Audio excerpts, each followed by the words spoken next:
Bismillahirrahmanirrahim. Assalamualaikum warahmatullahi wabarakatuh. Teman-teman, sekarang saya sedang bersama dengan Pak Fahmi. Pak Fahmi itu nama lengkapnya siapa? Fahmi Hakam. Fahmi Hakam. Hakam itu kayaknya Hakam itu ini ya, aturan. Oh, aturan. Fahmi itu memahami, jadi memahami aturan. Oke. Nah, dia ini sebenarnya statusnya lagi studi. Tapi kita culik ke sini. Saya malah pengen banyak tanya nih. Pengalamannya di Turki gimana? Luar biasa. Wow. Jadi banyak yang tidak saya temukan di Indonesia. Itu banyak pelajaran saya temukan di Turki. Tentunya saya pasti ada plus minusnya juga. Tapi kalau basically saya karena di sana studi S3, saya berusaha melihat Turki dari sudut pandang pendidikan dan juga sudut pandang kesehatan tentunya, karena itu adalah basic ilmu. Jadi ambilnya apa di sana? Ambilnya sama seperti S1, S2 ya, karena kita harus linear. Kita ambil public health, kesehatan masyarakat. Kesehatan masyarakat. Biaya dari? Alhamdulillah kemarin dapat beasiswa full dari pemerintah Turki. Turkish Scholarship. Biar bisa menginspirasi yang lainnya. Gimana ceritanya kok bisa dapat di sana? Panjang. Karena saya waktu di Turki sempat kita chattingan ya. Tapi wah nggak enak nih ceritanya ini. Biar cerita sendiri gimana? Memang dari awal saya punya cita-cita ya, dari S1, S2, S3 salah satunya harus ke luar negeri. Dulu saat S2 saya sempat nyoba beberapa kampus dengan beasiswa Belanda dan juga beberapa negara yang lain, tapi qadarullah belum dapat. Kemarin akhirnya kok pas ada waktu itu kan, dan semangatnya muncul lagi gitu kan untuk keluar di luar negeri. Saya coba apply di Turkish Scholarship. Ini memang beasiswa yang diperuntukkan untuk negara-negara sahabat ya, atau negara-negara tertentu yang memang available untuk apply, dan ini langsung dari kepresidenan ya, biasanya dikelola oleh Kementerian Luar Negeri. Ini salah satu programnya Turki sebenarnya untuk asimilasi budaya. Jadi memang ada, selain akademik kita juga dapat fasilitas pengenalan budaya di Turki, termasuk bahasa Turki. Jadi saya wajib berbicara bahasa Turki. Itu baru yang mau saya tanyakan, bahasanya gimana? Ya tata bahasanya beda. Jadi memang tapi bahasanya Turki. Bahasa Turki. Sehari-hari bahasa Turki. Pak Fahmi belajarnya?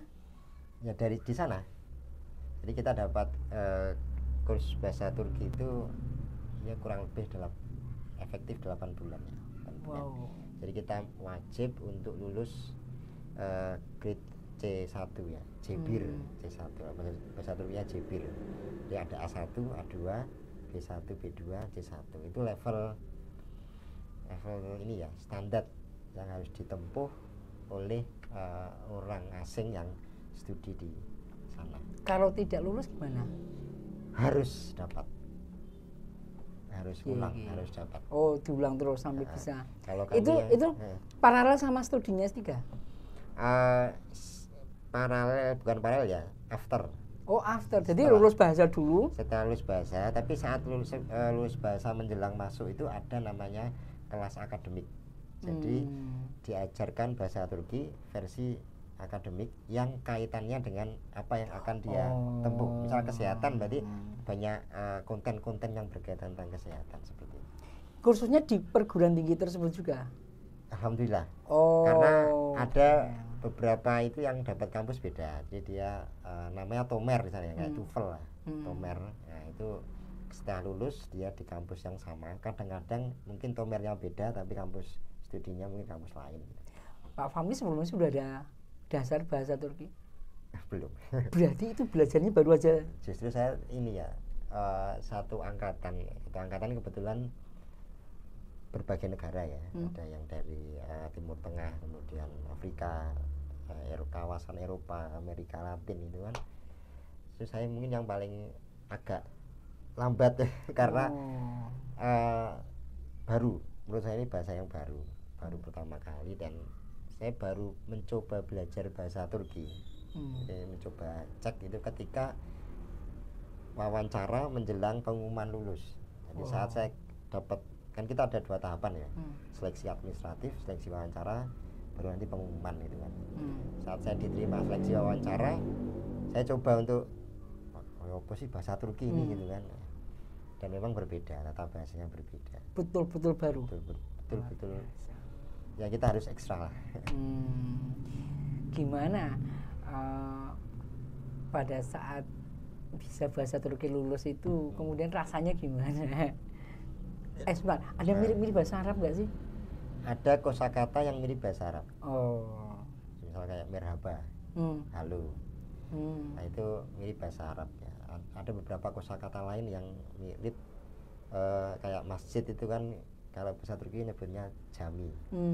Jami. Kalau di sini kan masjid ya. Kemudian ada beberapa kosakata lain yang mirip lah. Dan memang karena dulu Turki Utsmani itu kan pakai 3 bahasa ya. Bahasa Arab, kemudian bahasa ini yang dipakai bahasa Iran sekarang ya. Kemudian yang ketiga bahasa Turki yang dipakai memang. Jadi 3 bahasa itu memang banyak dipakai sehingga sampai saat ini banyak serapan-serapannya digunakan.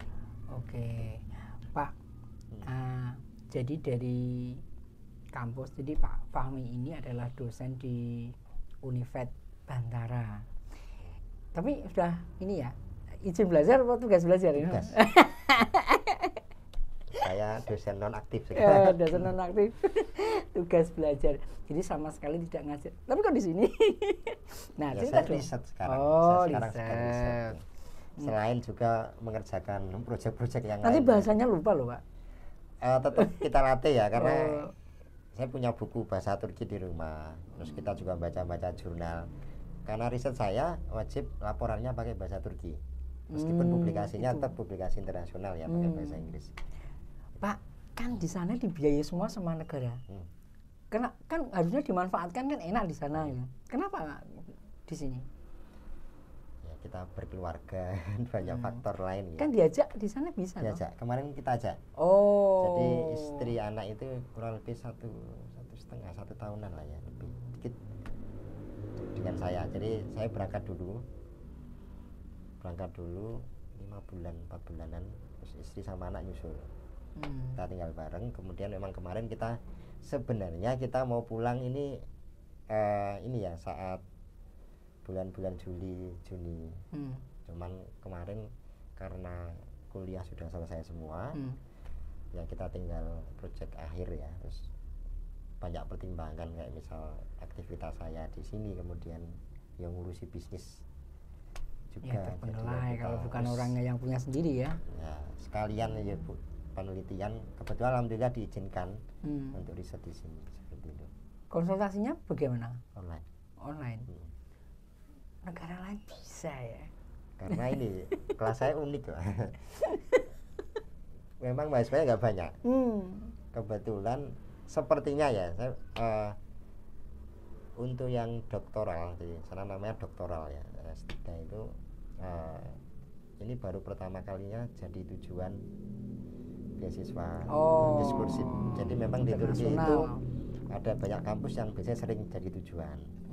Dan tempat saya ini yang khusus S3 kesehatan masyarakat yang memang baru pertama kali, sehingga belum banyak. Iya. Dan ini ya promotor ya, profesor di sana itu suka ketika tema yang kita angkat itu membawa atau ada kaitannya dengan negara asal kita. Jadi dikomparasikan, jadi bagaimana sih kondisi sistem kesehatan misalnya di Indonesia seperti apa, Turki seperti apa. Nah, mereka itu beliau-beliau itu apa ya, haus akan informasi seperti itu. Jadi cukup tertarik. Jadi sebenarnya mereka belajar juga sebenarnya dari kita. Belajar. Oke, Pak. Kira-kira kalau misalnya ada orang Indonesia yang pengen belajar di sana, kira-kira harus bagaimana? Yang pertama ya niat dulu lah ya. Kita punya niat, tujuan studinya kemana gitu kan. Jadi biasanya kan ada orang yang saya mau ke negara A, B, C dan seterusnya. Saya pribadi studi itu ada dua pertimbangan.